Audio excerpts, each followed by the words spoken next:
So I'm going to move on the agenda. I know that we've been sitting here for 2 hours, but in the interest of time, since we do have a quorum present, I'm going to use the chair's prerogative to break in our agenda and introduce a very special guest. I've asked her to come forward to address our meeting this afternoon. Secretary of State and Consumer Affairs, the Secretary of State and Consumer Services Agency, Anna Caballero, also serves as a member of the Cabinet of Governor Jerry Brown. Caballero's responsibility as Secretary includes the oversight of departments charged with civil rights enforcement, consumer protection, and the licensure for 2.4 million working professionals. As a former member of the California State Assembly, she previously was mayor and councilperson and served as a local elected official in Salinas, California for 15 plus years. A graduate of the UCLA Law School and the UC San Diego undergraduate program, she has dedicated her professional life to the people of the Salinas Valley.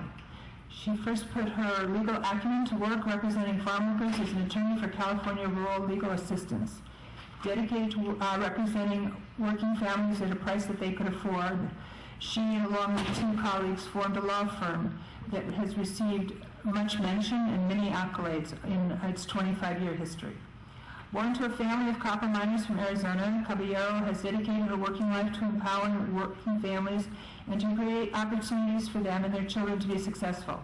While in the Assembly, she received numerous awards for her work in youth violence prevention, protection of local government, support for public school construction, and water reliability and sustainability. Prior to her election to the Assembly, Ms. Caballero also established a nonprofit organization dedicated to youth violence prevention in Salinas called Partners for Peace, which help parents and youth to develop stronger family bonds and encourage healthy behavior. They focused on supporting early childhood development, literacy, after-school activities, youth employment, and high school dropout prevention strategies throughout the development of partnerships with other organizations. I want to welcome you today and look forward to your remarks. Mrs. Anna Caballero, I'm sorry. Ms. Your Royal Highness. Thank you very, very much, Madam Chair. It's a pleasure to be here, and I'm hoping that introduction is not longer than my remarks here today. It's a pleasure to be here. Thank you very much for allowing me and inviting me to come and speak with you today. First, let me thank you very much for your service on this board.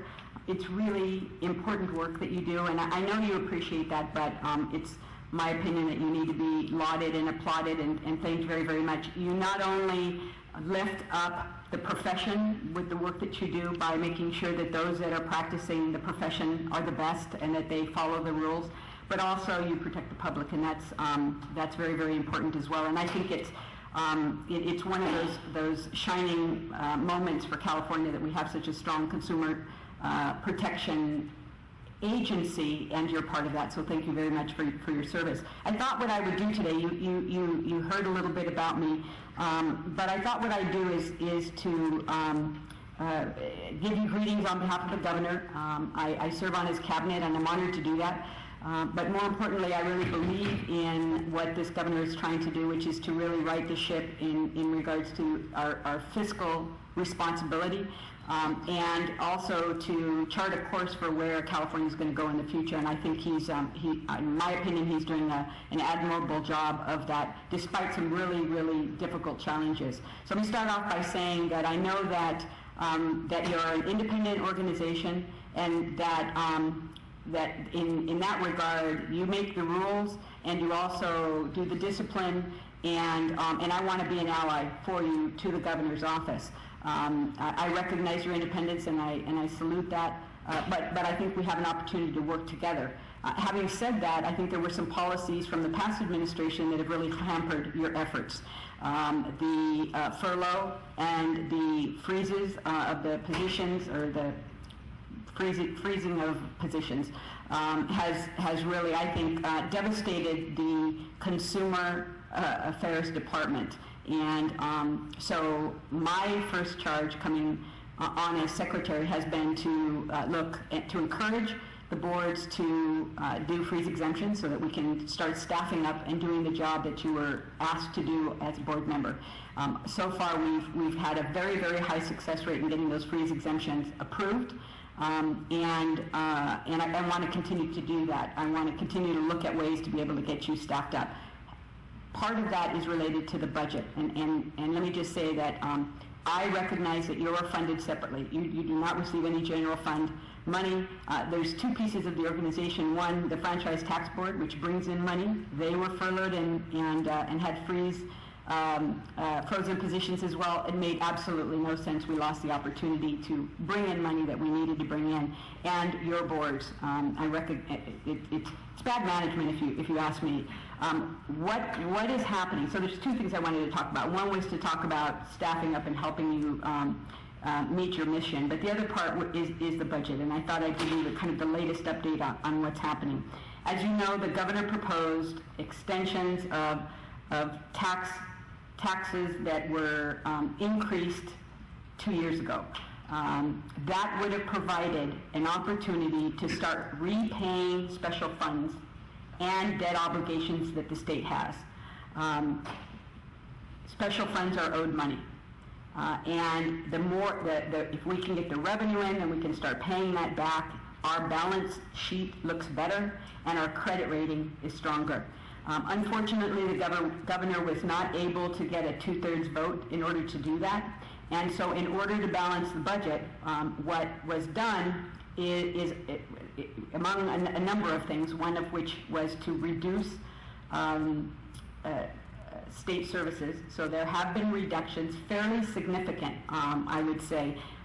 If you work, as many of you do in the medical profession, you know that many of the services that are provided to the poorest among us, to the most ill, to the elderly, to the young, have been cut severely over time. So all of that has been done. There has been significant downsizing, including commissions and boards that have been eliminated, and there are more that are being planned over the next year. But one of the things that was done is that the revenue for this year, this calendar year, has been up most months. And as a consequence, the governor was able to project that over the long term, and to predict that the state would see $4 billion more than what he projected in January. What you do, basically how the budget is put together, is you project what happened the last 12 months towards the next 12 months. The past 12 months, when it was in January, was very significantly down. The economy is coming back, not as strong as most of us would like to see. Unemployment continues to be very high. But between January and May, the revenues were up. So they projected those revenue, rather than taking the 12 months before, they took the 6 months and projected, and that is a $4 billion projection, number one. Number two is there, in the budget, includes a $400 million unallocated reduction. And what that means is that it wasn't allocated to any particular department.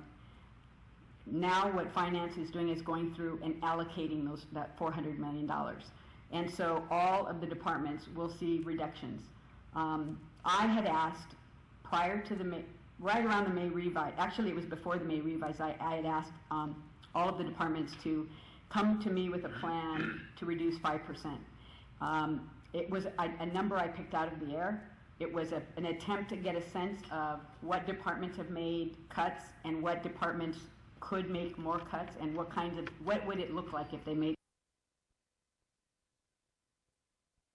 the end of March. So I had about a month, and then said, let's see what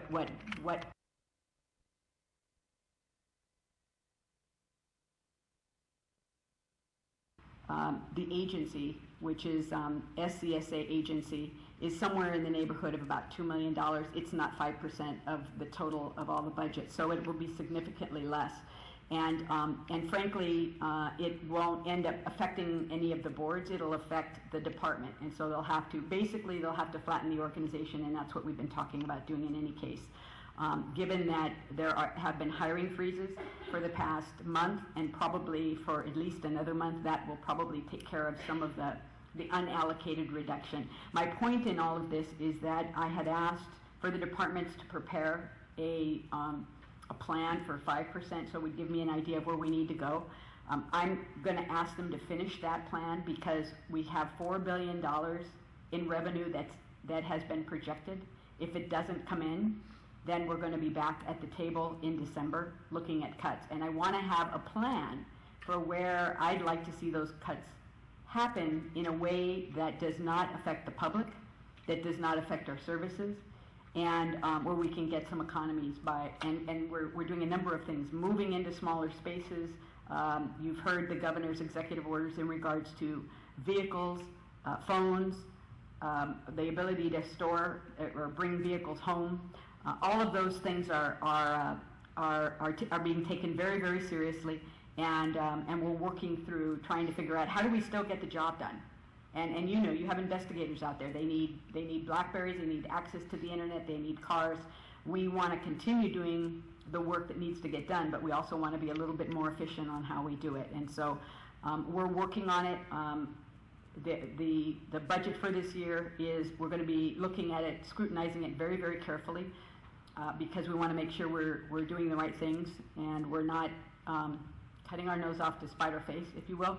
But that we're doing it in a real responsible manner, and not doing the kinds of things like furloughing franchise tax board staff who bring in revenue, and not furloughing the boards and commissions that really have a mandate and who are specially funded and shouldn't be part of the general fund exercise.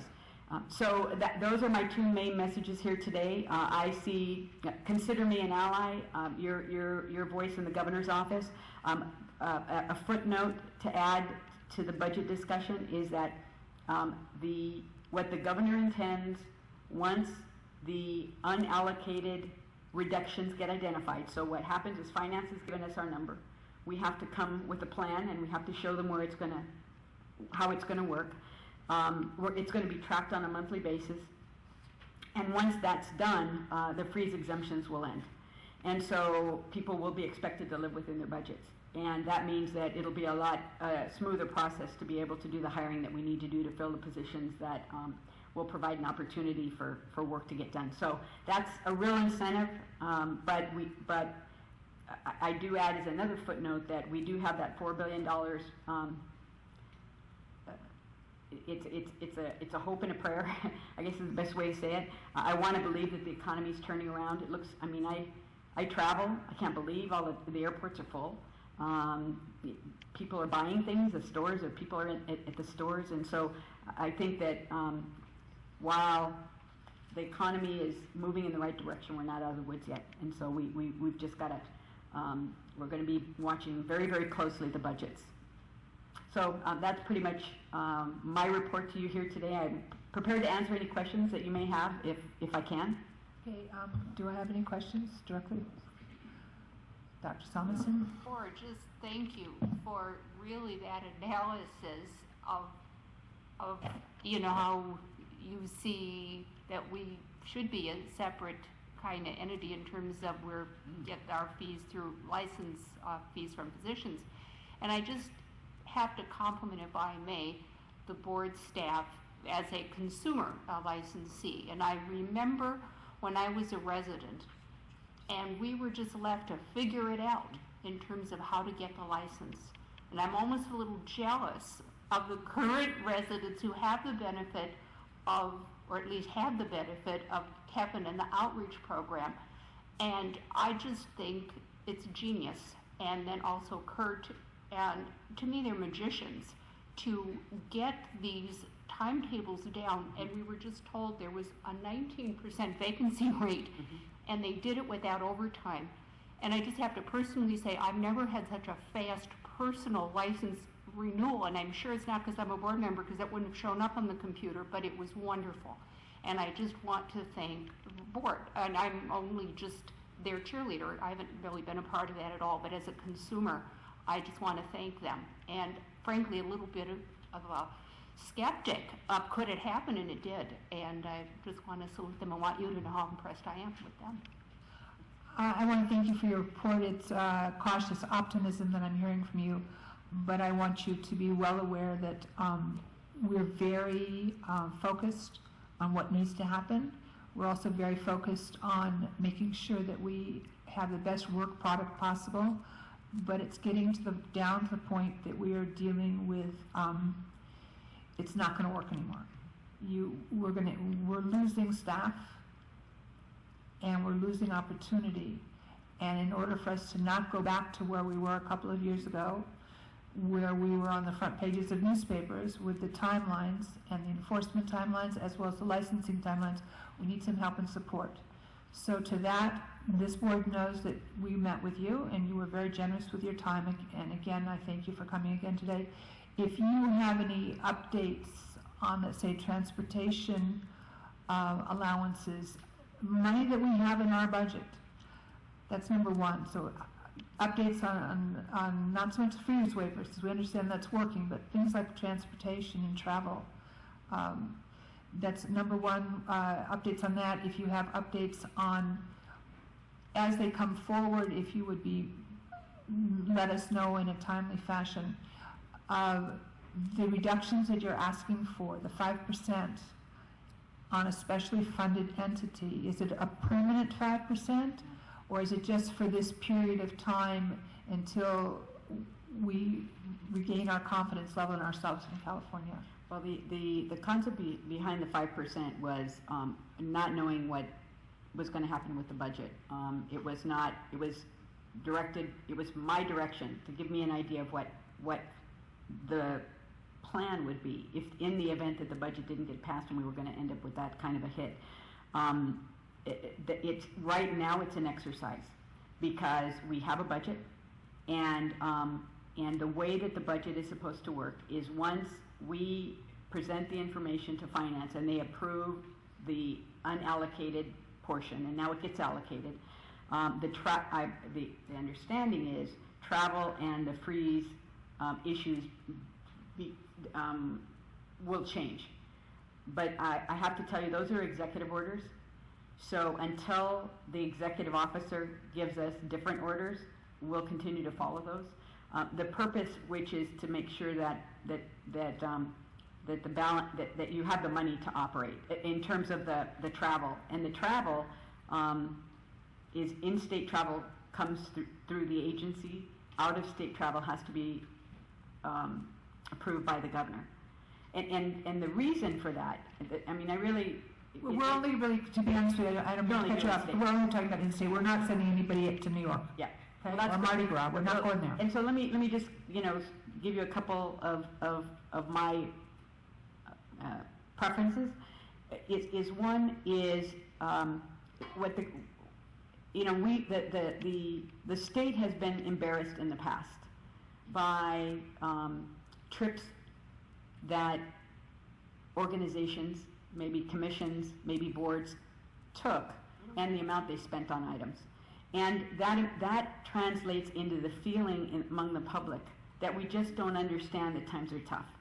And that we don't recognize that it's taxpayers' dollars. And having said that, they don't care that your board is fee supported. They don't know. And it doesn't click. That information never gets through. It's the same thing with CalPERS and CalSTRS, the funds, the retirement funds. It's all taxpayers' dollars, whether it's a fee for service or retirement. And so the idea is to change the optics. So be careful how many people are traveling and where they're traveling to. And I've asked some of the boards, look, don't stay at the golf and spa resorts. Well, I didn't know that was an option. Well, you'd be surprised. I mean, that is. I didn't, nobody told us we could do that. So now, see, I wish it had been statewide, because there were some, and frankly, these facilities are much the facilities that you get at a golf and spa resort. I mean, they're going there for those facilities, but you read it in the title of where they're going and how much money is spent, and it just doesn't look right. So I've asked that there be some limitations, and otherwise I've pretty much approved all the in-state travel with some exceptions. And so just, do 4 people need to go to something, or do 3, or do, work with a number that if it ended up at the front page of the newspaper, you wouldn't be embarrassed and you wouldn't have to explain Okay, you know, well, you should realize that anything that happens in this department, this staff is scrutinized by themselves as well as by this board. it's great. And we are very circumspect about the issue of Great. what it looks like on the front page of any newspaper around the state. That's great. I'm glad to hear that. So don't worry about that. We just need to be able to send our people to do the job so that we don't return to the front page of the newspaper for the wrong reasons. Absolutely.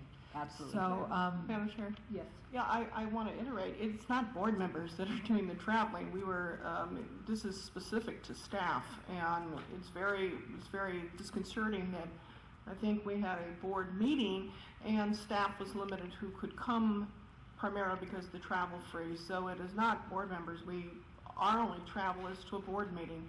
And I assure you that this board work is very, very hard. And on that note, I don't know what kind of pull you might have with the governor, but if you could please remind him, we are short of members. We are down to 9.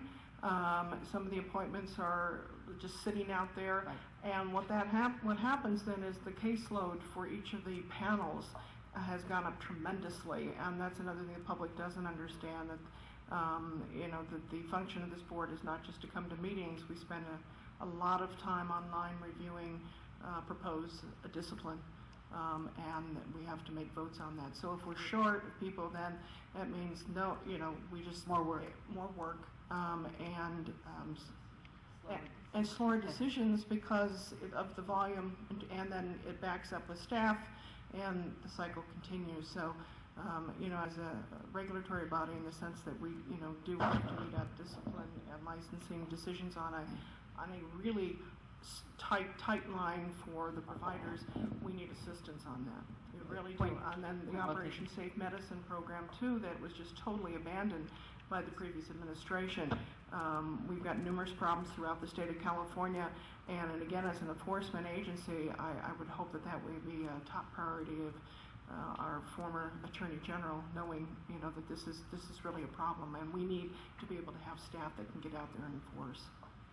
Points well taken. And I am in communication with the appointments unit, and they've assured me they're working diligently to move things forward. Well, we have one due tomorrow, so while you're talking, make sure that is taken care of. Okay. We also want to, what you missed right before you came, which was a really, I think, a big eye-opener for many of the people on the board that were not aware, if they were not aware. We do a big outreach to graduate medical school education programs, by which we help, and Dr. Somensen alluded to that. Those that are going to go into the licensing track of becoming licensed doctors in the state of California, both when they enter and when they finish. We have one person that is specifically identified that travels to medical schools to sit with those students and help them to make sure that the navigation of the licensing process goes smoothly. This morning we sat for an hour and a half hearing when it doesn't go smoothly on one situation. In order to alleviate that we don't have more of those situations, it's very imperative that our licensing outreach manager goes and does travel. We have not heard approval on that. That's, as far as I know, that's not a freeze waiver, that's a travel restriction. It's a staffing. I think what we need to hear is the articulation that when it is mission critical, you will either defer with conference or in contact with our executive staff. I mean, we're not asking for golf clubs and I don't even know what they're called out there. Facial or whatever. We're not going to country clubs. I was looking for the word country club. Sorry, we're not looking for that. We're looking for people for Kevin Junkie to literally travel where he spends 12, 14, 16 hours a day to do the work and do the mission of this board. So in those situations where it's mission critical, somehow there needs to be a process in place where we will agree that we will be allowed to do it. So I don't know how you work that out, but sometime in the next few days, if you guys could get together and discuss how that process could work, it sure would take a lot of pressure off this board. Okay? I promise, no country clubs. Okay. Okay? Any other questions? Well, just to say that we had already said, was there any way it could be done like cyberspace or telephonically, and he said no, No, it can't. specifically, 'cause he has to We've manually gone through look the- at right. fingerprinting, the whole physical on-site process, so. So you need to understand that when we ask, we're not playing games here, you know, it's like we've already taken away all the facts. I wish I could say it me personally, but anyway, I can't. But this department has really gone over and above, that they are not going to fail no matter what. They are putting in extra, you know, forget money overtime, but energy and effort in making sure the job is done. And I just want your office and you personally to know that we are on top of it. This is a partnership, this is a collaborative opportunity, but we need to have some ability to be a little bit flexible in getting this job done. Because otherwise you will read about it on the front page of the paper. Well, Okay. you can count on me for those kinds of Thank you. travel requests. I really do defer to the board to Thank decide you. what's important, and that is absolutely mission critical. It's part of the piece that you do real well. Okay, so thank you very much. If there's no other questions, I think we will probably have to move on our agenda. Great. Well, Thank thank you you. so much. I wish I could have joined you on the tour, but It's coming up in a few minutes, but we will let you know. Thank You you. should only stay out of hospitals. well, I try to as much as Oh, I thanks, can. Dr. Lowe. Thank you so much. Thank you. Bye-bye. So I'm going to suggest that it's 3:27. I'm going to suggest that this meeting was scheduled to finish at 3:30. And it would be nice if this board would be allowed the opportunity to have a restroom break prior to going, sorry, I'm going to be upfront and honest, prior. So I'm going to ask that we're going to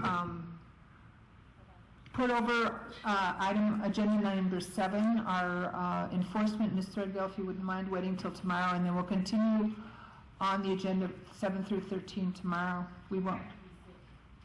Sick? Well, we'll be seeing you at that. How sick are you going to be? So I would ask that the members of this board meet in the lobby at 3:34. 3:35? We want to put our stuff away, don't we? Well, Dr. Lowe, what time are we supposed to be leaving? 3:30, yes? Can we make it 3:45? 3:30, the bus is here.